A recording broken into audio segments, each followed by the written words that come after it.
It started out innocently enough.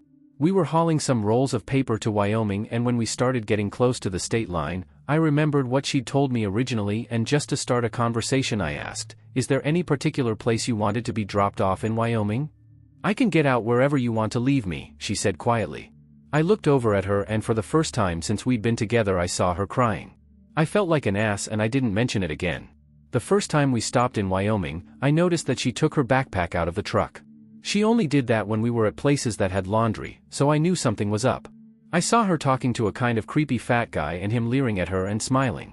They turned towards his car and I saw her cringing as he put his arm around her.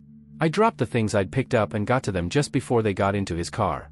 "If you don't get your hands off of her, I'll kill you," I growled at him through tightly clenched teeth. "Dude," she came up to me, he whined. "If you don't want your daughter to ride with me, just say so, and I'm gone." "I'm not his daughter," smiled Eve. "I'm his girlfriend, but he wants to dump me." He got into his car and peeled out of the lot. "Why'd you chase off my ride if you want me gone so goddamned bad?" snapped Evie as she lit into me after the guy was gone. "You said you wanted to go to Wyoming." "We're in Wyoming," I snapped back just as quickly. "Well, you did your job, you got us here, so I was just leaving so you won't have to put up with me anymore, since it's such a burden," she said. "Did I say you were a burden?" I asked. "Is there a problem here?" asked a state patrolman who'd come up on us as we were screaming at each other. "No problem, officer," I said. "You bet your ass there's a problem," she said. "He chased off my ride." "Okay folks, can I see some ID?" said the trooper. I got out my driver's license and handed it to him. Evie did the same. He thanked us and looked at the cards. "You're 40, sir, and your daughter is 21, so you're technically both adults. I know it's hard as a parent, sir, but sometimes we have to let our children make their own decisions. At 21, legally if she wants to go off with someone you can't stop her. But you young lady should listen to your dad, he obviously cares for you and just doesn't want to see you hurt," said the trooper. "Have a nice day and try to keep the swearing down, this is a family area." We just stood there and glared at each other for over a solid minute with neither of us speaking.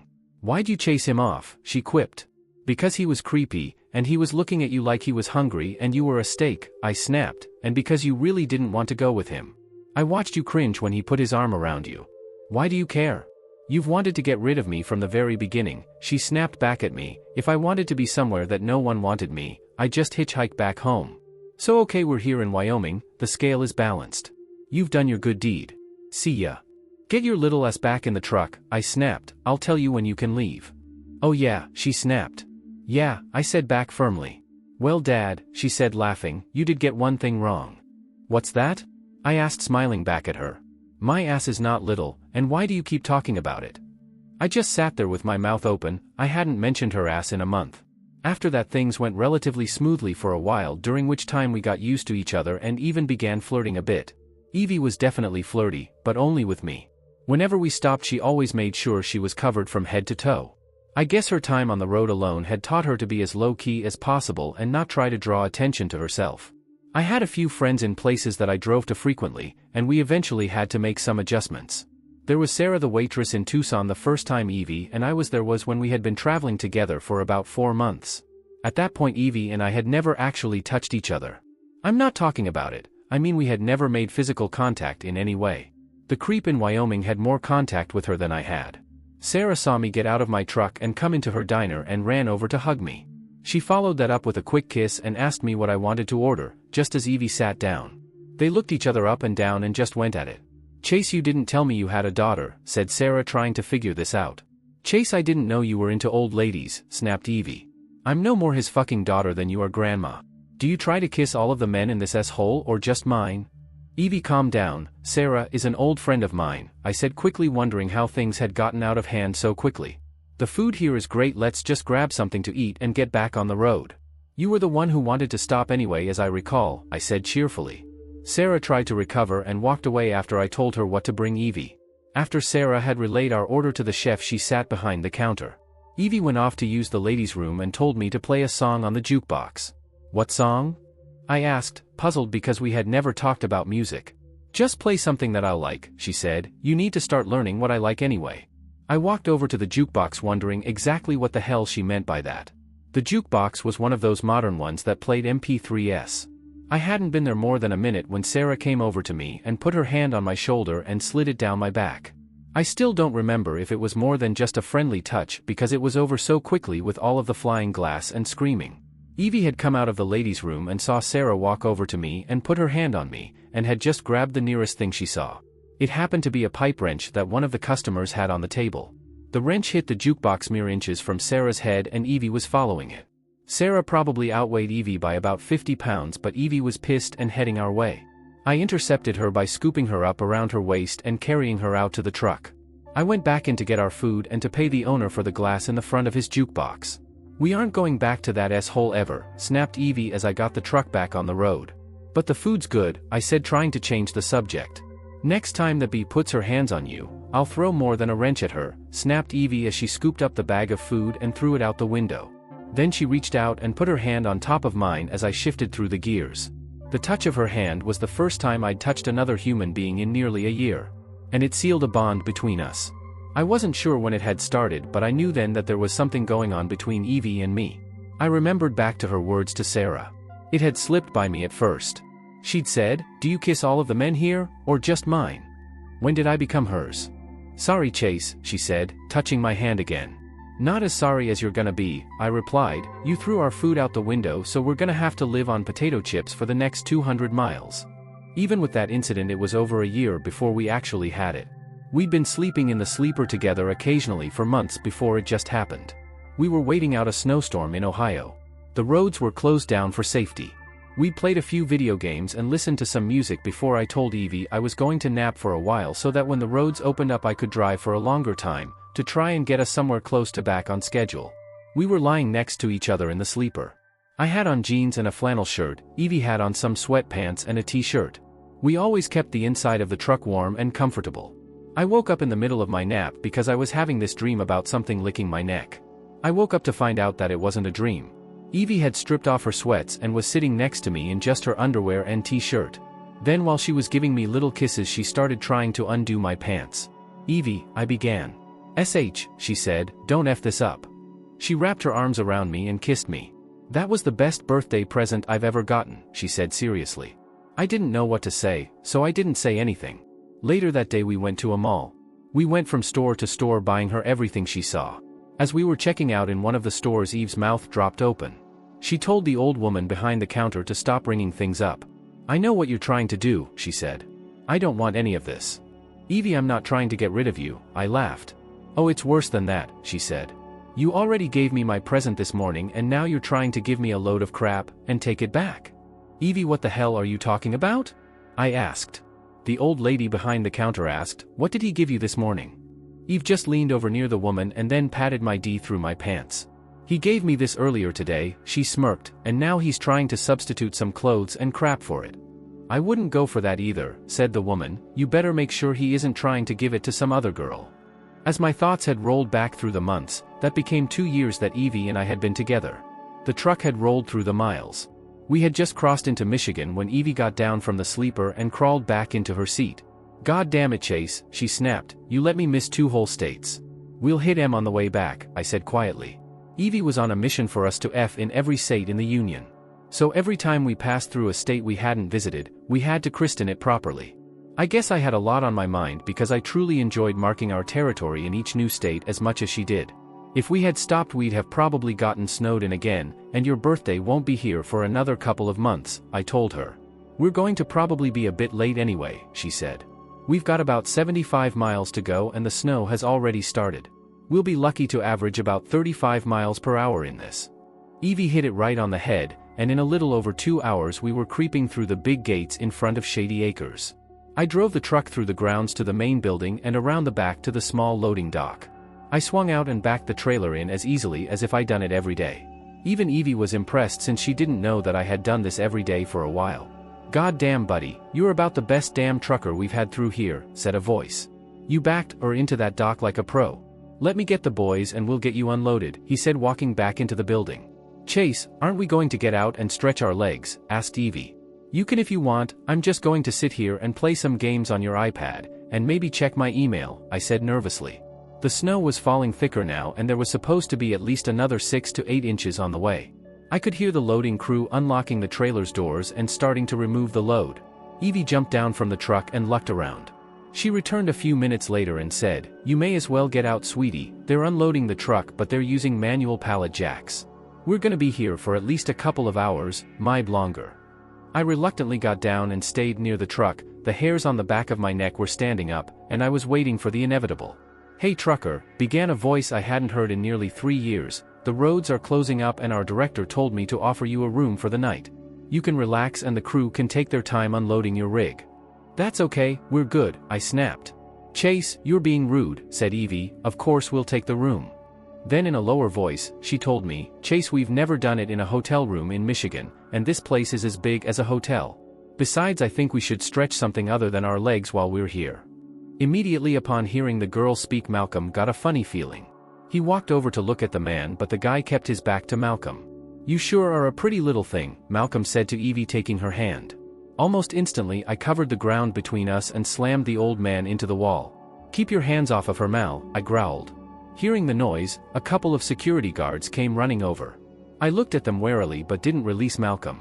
"Chase, buddy, you're hurting me. I'm not as young as I once was," croaked Malcolm. "Chase, honey, let him go," said Evie, "he was only going to shake my hand. He's old and harmless." "Let him go, mister," said the first security guard. "Or what, rent a cop?" I sneered. "You don't have a gun, you don't even have a club. Are you sure the $7.50 an hour you're getting is worth this?" The guard looked at Chase and started thinking. "Go get in," he snapped to his partner. "OS," I thought. I let Mal go and started for the cab of my truck. Malcolm rubbed his neck where Chase had grabbed him. "Chase, where are you going?" he asked. Malcolm truly didn't understand what was going on here. The last time he'd seen Chase, they had been the best of friends. Mal had actually considered Chase to be like his son. None of this made sense to him. But the miracle that Malcolm had been praying for had arrived. "Evie, get in the truck, we're going to unhitch it and then come back for the trailer tomorrow," I yelled. "Chase, the roads are too bad out there," said Malcolm. I had nearly made it. A few more feet and I'd have reached the truck. A few more seconds and I'd have been in the safety of the cab, and all of this, the very thing I'd been dreading since Bill told me where the job was, could have been avoided. It also could have been avoided if I hadn't grabbed Malcolm, but I wasn't going to let that old bastard get away with it again. Evie had started for the truck as well. She didn't know what was going on, but if her man said get in the truck, she was in the truck. And Bennett had reached the loading dock within a few moments of hearing that some crazed truck driver had slammed Malcolm into a wall. Few things got a reaction out of her anymore. Some thought that she had simply lost the will to live, but hearing about the danger to a man who was more than just one of her residents got a rise out of. And Malcolm was a friend, and had been for a long time before her husband had deserted her. Back when the two of them put all they had into making the twilight years fuller and happier for their charges. Back when there was nothing they wouldn't do for the people they took care of. People whose own children packed them off to places like this, because they didn't have the time or the interest to properly care for them themselves. As Anne saw the large man on the dock, she realized why her security officers had called her. He was a big one, but there was something familiar about him. Just as she got her feet on the dock, she recognized him and her brain started to misfire. It couldn't be. She screamed out as her mind verified what her eyes told her: "Chase." She started running towards him as fast as she could. Nothing would stand between them. Nothing would stand between them except one feisty little brunette with a smoky voice. "Hold on there, Grandma, how do you know Chase?" said Evie, holding out a warning hand. "Chase, who is this little girl?" asked Anne. "The same little girl that gonna beat your fat old ass if you call me a little girl again," snapped Evie. And tried to step around Evie but found the girl to be in her way no matter how she moved. "Chase, why did you try to hurt Mal? He was like a father to you. Why did you leave us?" "Where the hell have you been?" asked Anne. I just turned and looked at her coldly. "Yeah right," I snapped. What AF father figure he was too. I just didn't want him putting his hands on Evie. Just because my last woman turned out to be a cheating W doesn't mean Evie is. He can't have this one. I'll put his old ass in the ground first, and all of those other old bastards too. I won't walk away this time, I yelled. The noise and the shouting had brought more of the employees and a lot of the residents too. The ones who had been there for a while, both staff and residents, immediately recognized me and stared at me as if I'd come back from the dead. "Maybe we should take this inside to some place a little bit more private," suggested Malcolm. "You two should probably have a talk." "He isn't going anywhere private with that old skank," spit Evie. "Chase, the snow is still falling, and the roads won't be cleared until at the very earliest tomorrow morning," said Anne. Her mind was still reeling at the sudden reappearance of her husband. Perhaps there was some kind of holiday magic going on to bring him here. She didn't care why he'd left her, or where he'd been, or how many women he'd slept with, the only thing that mattered was that he'd come home to her. And she wouldn't let him leave her again without one hell of a fight. Her whole adult life had been spent loving this man, and there was no way that freckle-faced tar-haired tramp was going to take him away from her. "Why don't we get rooms ready for you and your friend?" "Room and girl," snapped Evie, cutting her off. "What are you babbling about now?" asked Anne. "You said rooms, Grandma Moses," snapped Evie. "We only need one room. And I'm not his friend. Well, maybe I am his F friend because we do a lot of F, but I'm his girlfriend." "Who the F are you?" "I'm his wife," snapped Anne. That kind of left everyone quiet for a while. Evie stunned into silence. Me as pissed off as I'd ever been, with old wounds opened back up. Malcolm shocked at my sudden homecoming, and in trying to figure out what she could do to keep me here, and why I'd left Ion the first place. An hour later the four of us were in the room and had given us. Malcolm and I sat across from each other at a table. And sat right next to me. She seemed to be trying to get as close to me as possible. She hadn't touched me yet, but it was inevitable that she'd try, probably soon. To prevent the carnage that would probably be unleashed when it happened, I got up and went across the room to where Evie was pacing the floor nervously. I put my hands on her shoulders and pushed her down onto the bed. "Evie, you don't need to be nervous," I said. "I dreaded coming here, but now that we're here we might as well get this over with, so we can move on." "But I don't want to move on without you," she whined. "Chase, Don't worry," I said, cutting her off, "it's going to be fine." "You were right. We should have stayed in the truck. The tractor alone weighs over 18,000 pounds.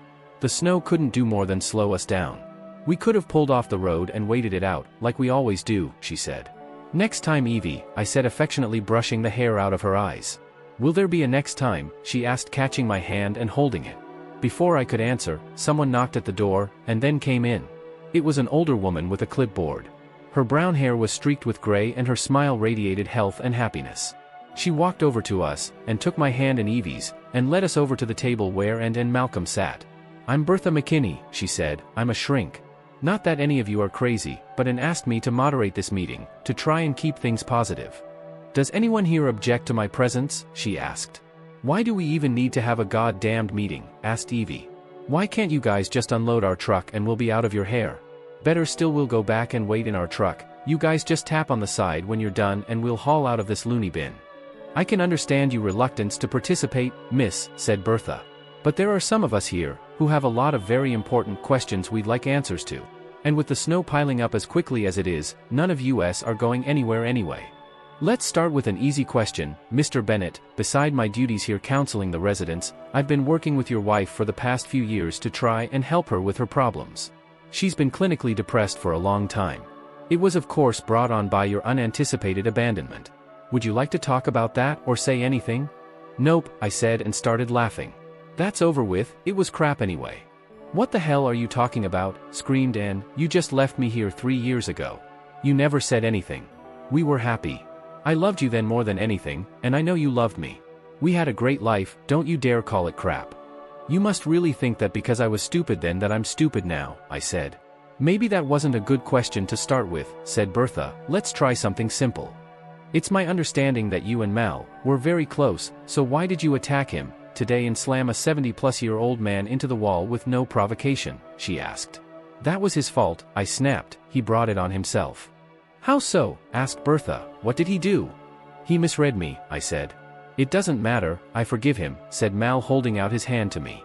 I simply stared at it as if he was offering me a dead rat. "I neither need nor accept your forgiveness," I snapped. "You're the one who F up, not me. You should have had enough sense to stay away from Evie." "Okay, we're getting nowhere. Why don't we try a different direction? And why don't you start and tell us what you remember of your time with your husband?" "Does anyone object to that?" asked Anne. "I don't care who talks, let's just get this over with." "But I do object to you calling him her husband," said Eve. "Chase and I were happy," began Anne, glaring at Evie. "After we'd been married for about 8 years I got an opportunity. My degree was in healthcare management, and I was tired of working in hospitals. I was offered the position running Shady Acres and I wanted it badly. It would give me the chance to actually make a more personal impact on the lives of the people in my care. Of course I couldn't do it without Chase because we'd have to move to this state for me to do it. I knew that with his degree in business management Chase could find a job anywhere, but I was still worried that he wouldn't want to just move to a different state. To my surprise, he supported me totally. He even came to work here with me knowing that we were short on staff. This place became our lives and the residents our extended family. We put almost all we had to give into this place, and we were happy. I handled most of the patient's issues and Chase handled the day-to-day business issues. We were a great team.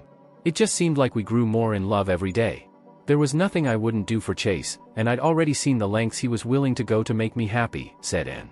Steady stomach, said Evie just loud enough for everyone to hear. Don't barf, no matter how much of this bull as she puts out, just hold it in. She looked up and smiled when she noticed everyone looking at her. Oh sorry, I didn't think you guys could hear me, she said smiling. And cleared her throat and began speaking again. Then one day Chase just disappeared, with no warning. We hadn't had an argument or anything. He just kissed me goodbye, said he was going out to get some things I'd been telling him we needed and never came back. At first we all thought that maybe there had been an accident. But the truck was parked out by the gate and his Mustang was gone. All of his clothes were still here, the only thing that wasn't was Chase and his car, she said. Tears were rolling down her face and it was obvious that she couldn't continue. And just seemed to change overnight when Chase vanished, said Malcolm picking up the story. It didn't just affect her, it affected all of us. We were like one big happy family and then one of the most important parts of that family was gone with no warning. We all rallied around and to help make it easier on her and to support her, but it was like she just died and there was nothing left but her shell. She didn't even come out to talk to us anymore. Where before she was always there, she just became an administrator, and we miss her the way she was. And had a gift for seeing people's pain, and doing things to make them feel better. She was an angel to all of us. She did things for us that no doctor or anyone else could ever do. She brightened up the lives of a lot of old people in ways that even their families couldn't. She was a gift from heaven. And Chase was like the son we never had. He was always there to help out too. They were the perfect couple until he disappeared and broke Ann's heart, said Malcolm. We searched for him for months, but couldn't find so much as a clue. All of the detectives thought we should look into management or businesses, since that was what he went to college for. No one could have predicted that he'd become a truck driver. Bertha noticed me sitting back in my seat shaking my head and chuckling. Would you like to add something? She asked me. They gave you the storybook version, but they left out a few important details, I began. What the hell are you talking about? Screamed Ann. You just left me here 3 years ago. You never said anything. We were happy. I loved you then more than anything, and I know you loved me. We had a great life, don't you dare call it crap. You must really think that because I was stupid then that I'm stupid now, I said. Maybe that wasn't a good question to start with, said Bertha. Let's try something simple. It's my understanding that you and Mal were very close, so why did you attack him today and slam a 70-plus-year-old man into the wall with no provocation? She asked. That was his fault, I snapped. He brought it on himself. How so? Asked Bertha. What did he do? He misread me, I said. It doesn't matter, I forgive him, said Mal holding out his hand to me. I simply stared at it as if he was offering me a dead rat. I neither need nor accept your forgiveness, I snapped. You're the one who F up, not me. You should have had enough sense to stay away from Evie. Okay, we're getting nowhere, why don't we try a different direction? And why don't you start and tell us what you remember of your time with your husband? Does anyone object to that? Asked Ann. I don't care who talks, let's just get this over with. But I do object to you calling him her husband, said Eve. Chase and I were happy, began and glaring at Evie. After we'd been married for about 8 years I got an opportunity. My degree was in healthcare management, and I was tired of working in hospitals. I was offered the position running Shady Acres and I wanted it badly. It would give me the chance to actually make a more personal impact on the lives of the people in my care. Of course I couldn't do it without Chase because we'd have to move to this state for me to do it.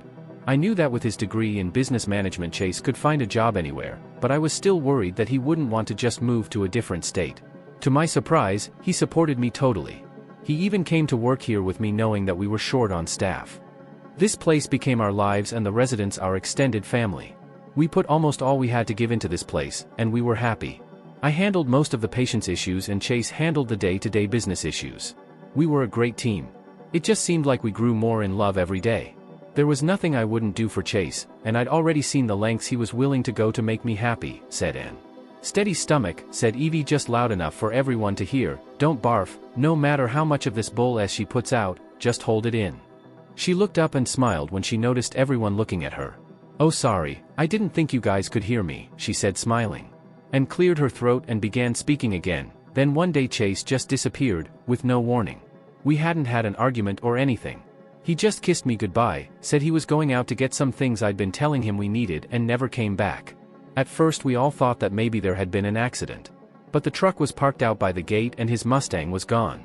All of his clothes were still here, the only thing that wasn't was Chase and his car, she said. Tears were rolling down her face and it was obvious that she couldn't continue. And just seemed to change overnight when Chase vanished, said Malcolm, picking up the story. It didn't just affect her, it affected all of us. We were like one big happy family, and then one of the most important parts of that family was gone with no warning. We all rallied around and to help make it easier on her and to support her, but it was like she just died and there was nothing left but her shell. She didn't even come out to talk to us anymore. Where before she was always there, she just became an administrator, and we miss her the way she was. And had a gift for seeing people's pain, and doing things to make them feel better. She was an angel to all of us. She did things for us that no doctor or anyone else could ever do. She brightened up the lives of a lot of old people in ways that even their families couldn't. She was a gift from heaven. And Chase was like the son we never had. He was always there to help out too. They were the perfect couple until he disappeared and broke Ann's heart, said Malcolm. We searched for him for months, but couldn't find so much as a clue. All of the detectives thought we should look into management or businesses, since that was what he went to college for. No one could have predicted that he'd become a truck driver. Bertha noticed me sitting back in my seat, shaking my head and chuckling. Would you like to add something? She asked me. They gave you the storybook version, but they left out a few important details, I began. Like the two a whole said, I quit my job and moved to this state with Ann because she was right, when she said that I loved her and would have done anything for her. And I did think that we were in love, and our lives together were great, or so I thought. But it was all bull s. She never loved me, and if she even thinks that she did, then she's crazy as hell. You don't cheat on people you love. I did love you and I still do, I'd give anything to have you back, said Ann loudly. I looked across the table at her and in the coldest voice I could muster said, I listened to your bull s version of everything, so give me a chance to tell her the way things really ended. Please continue, said Bertha.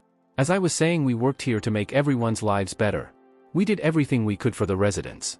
And was always arranging parties and trips. She did everything she could to make the place better, but she went too far. About a year after we got here I started to notice that Ann was always sending me out to get things. It didn't bother me because I wanted to help in any way I could. But sometimes I wondered why she never sent anyone else, I said. I looked around the table and noticed that everyone in the room was looking at me, and it was so quiet in the room that you could hear the snow blowing around outside. So as it happened one day, I was off on one of those little trips, and before I got too far away, I noticed that I had forgotten the list that she made. I turned the truck around and headed back. I didn't want to deal with everybody making jokes about how I was getting old, and the first thing to go was the memory. You know, the ones that start out with how at first your memory gets bad and you need a list to remember what you need.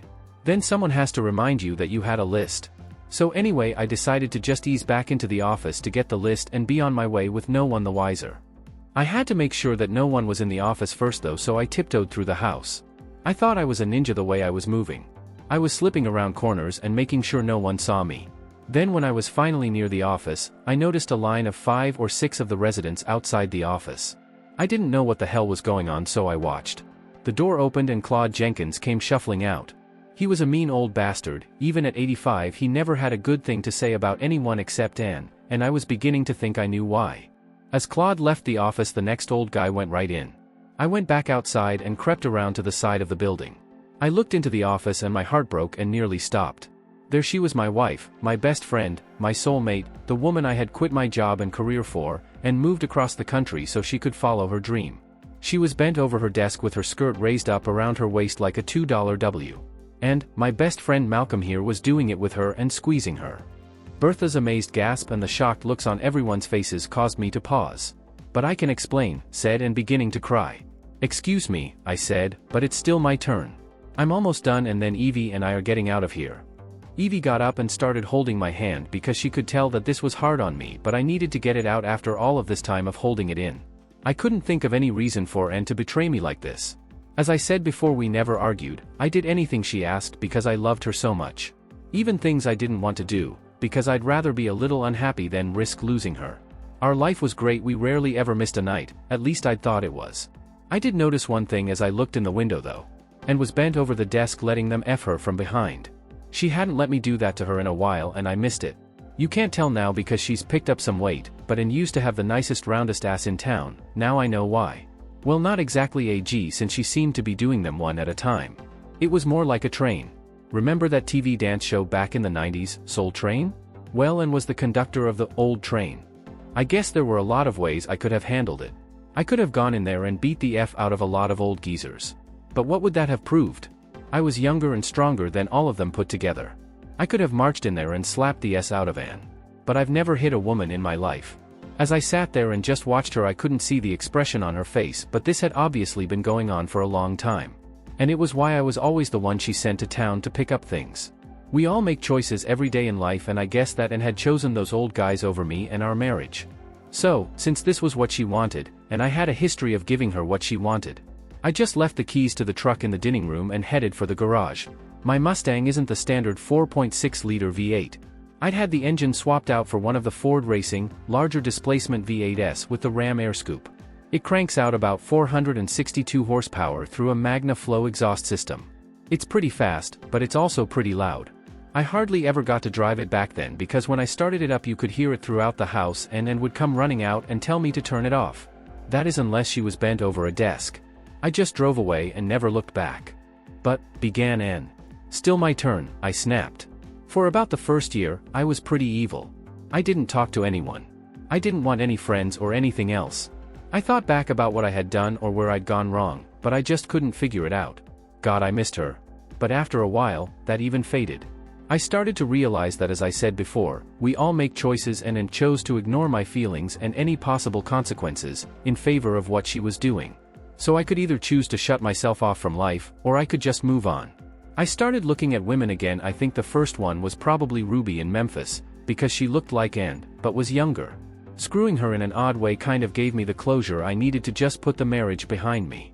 I paused here because I had two women giving Em the evil eye simultaneously. Our marriage is not over, Chase, snapped Anne. We can, and we'll work this out. You don't understand at all. She started to say something else but was cut off. Shut the F up, Grandma, he's done with you, snapped Evie, looking at me with fire in her eyes. I knew that B was after you. Next time we go to Memphis, I'm gonna F that bottle blonde bimbo up. Those chests aren't even real, Chase. Can I please finish?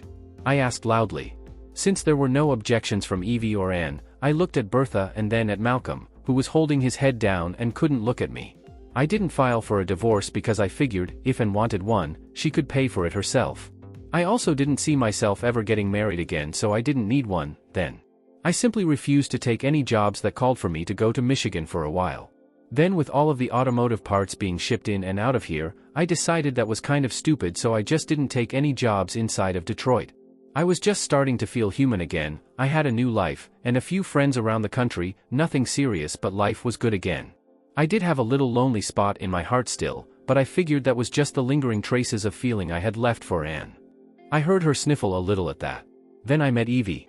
She was brash, rude, mean, and insanely jealous, the total opposite of Anne. She's way too young for me, and we have absolutely nothing in common. We argue constantly about everything, and everyone. I don't know how or why we haven't killed each other yet. Oh wait, I do. It's because I love her like there's no tomorrow. She took away all of the hurt I had from Anne and made me whole again. I had avoided coming here all of this time because deep down inside I was afraid to come back. Afraid I'd still feel like I gave you everything I had and it still wasn't enough. I stared straight at Anne as I said this. But all of a sudden it no longer mattered what you thought, and because Evie is my life now, so if we ran into you, so be it. I was no longer afraid. Then we got here and I saw Malcolm, and when he touched Evie, I just snapped. I won't apologize to you, Mal. I'm sure you can understand why. But it's over, and that's my sad little tale, I said, and then I stood up. Come on, Evie, they've got to be done unloading by now. Let's hit the road. Evie stood up to follow me and we both stopped, as Anne jumped in front of the door and said, wait. Evie and I just looked at her. Bertha was still in shock and had nothing to say, and Malcolm still sat at the table mumbling to himself. You don't understand, said Anne. Don't you want me to explain it to you? Nope, I said, and started for the door again. Let her talk, said Evie. We've heard this much of it. We might as well hear the rest of it. So this can all be over. Evie and I sat back at the table. Before Anne could start, Malcolm started blubbering. I'm so sorry, Chase. I never meant to hurt you. You weren't ever supposed to find out. It was stupid, he said. Great, I snapped. I wasted my life and lost my marriage over something that was stupid. Chase, I love you so much that I still sit at the window day after day waiting for you to come back. If you hadn't showed up today, I'd probably be there waiting for you right now.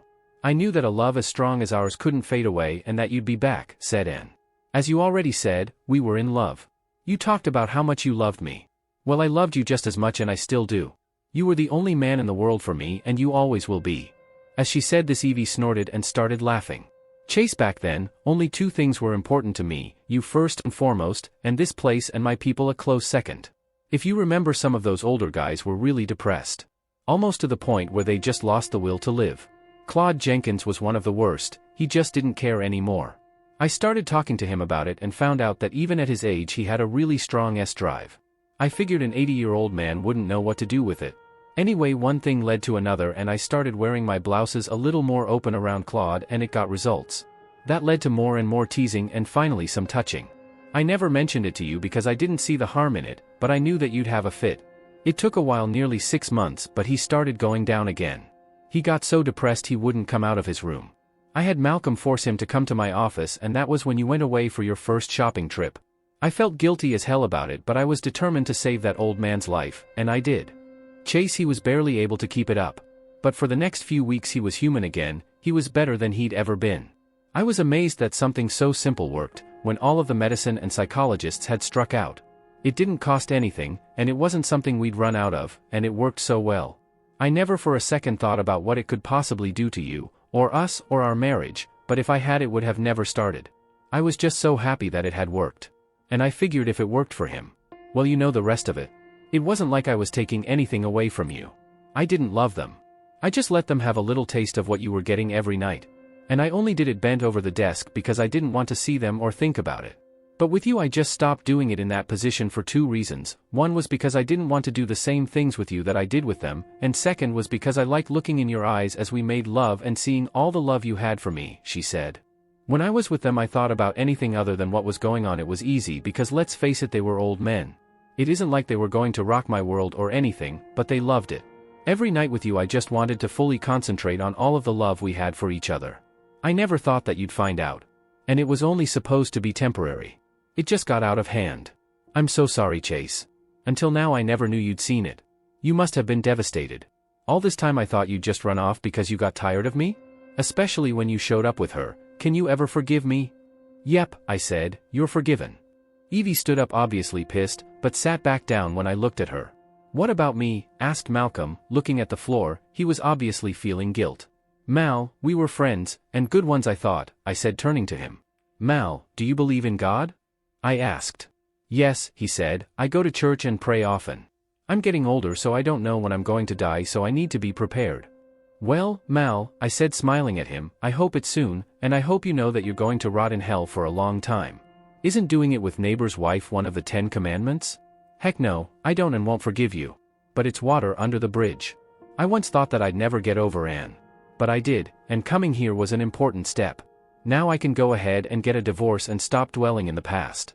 I've heard that there's a special part of hell reserved for adulterers though, I threw in. And have a great life, I mean that seriously. We could have had one, but you put other men in front of me.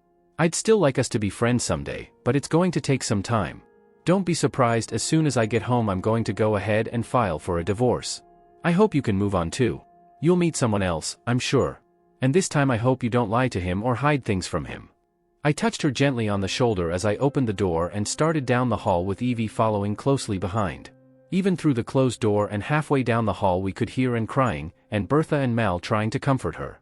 Cheating and covering up the truth always have a way of coming back to bite you in the ass, and I guess Anne was finally having to face that. But maybe her motives for the cheating were in some twisted way pure. Maybe she started out with the best of intentions, and truly only wanted to help. But they say the road to hell is paved with good intentions. Maybe I'm the bad guy here for not caring about why she did it, and we both lost a little in the end. I guess since I was the one who got over it and moved on first, it seemed like I was the winner. But in this situation I wasn't really sure there was a winner. I was happy now, but I truly wished nothing but the best for Anne. It made me think a lot about life and love as I walked towards my truck. First off, I realized that there are infinite possibilities for all of us. It's very possible that I could have never found out about Anne's cheating and we could have lived out our lives happy as hell. There's also the possibility that I could have found out about it, confronted her and forgiven her. But really that's not the kind of man I am. It's not a question of how strong my love for her was, it's simply the fact that love for some people, including me, requires both trust and fidelity. And had destroyed both, and for whatever the reasons she had ended our marriage then. If I had managed to take her back, I'd have never trusted her again. And I also know that neither she or I would have any further respect for me. I would no longer be that man she'd married. And I wouldn't have liked looking in the mirror either. And speaking of mirrors, and belonged in my rearview mirror. Evie was the one who belonged in the seat beside me now. A few minutes later we were back in our truck with the big motor warming up. Evie was in the sleeper looking down at me, naked as usual. It had even stopped snowing. "Hey, before you start snoring, I need to tell you something," I said. "Yeah, I already know," she snapped. "Grandma has bigger than I do." "She really does," I said, "but that's not it. Evie, I love you more than anyone and anything in the world. When my divorce comes through, will you marry me?" "I already knew that you a hole," she spat at me. "How can you ask me to marry you when you don't even have a ring? Come back when you're prepared. I need a nap." "Evie, look at me," I said. I couldn't believe it, but her cheeks were wet. "Evie, why are you crying?" "I'm not crying, I've got something in my eye. Let's get out of here so you can go buy me an engagement ring, you cheapskate." As I put the truck in gear, I heard on the radio that the snow advisory had been lifted and the freeways were open. I scanned the channels looking for some good driving music, and found a familiar song. I smiled as it came through the speakers. "Tenin, back the pages to the times I love best." I wonder if she'll ever do the same. Now the thing that I call livin' is just bein' satisfied. With knowin' I got no one left to blame. Carefree Highway, good to see you my old flame. Carefree Highway, you've seen better days. The mornin' after blues from my head down to my shoes. Carefree Highway, let me slip away. Slip away on you. This time the song didn't make me sad. I had dealt with the past and it no longer held any terror for me. I looked out the windshield at the road ahead and started to get lost in the music. "Chase, god damn it, turn that S off."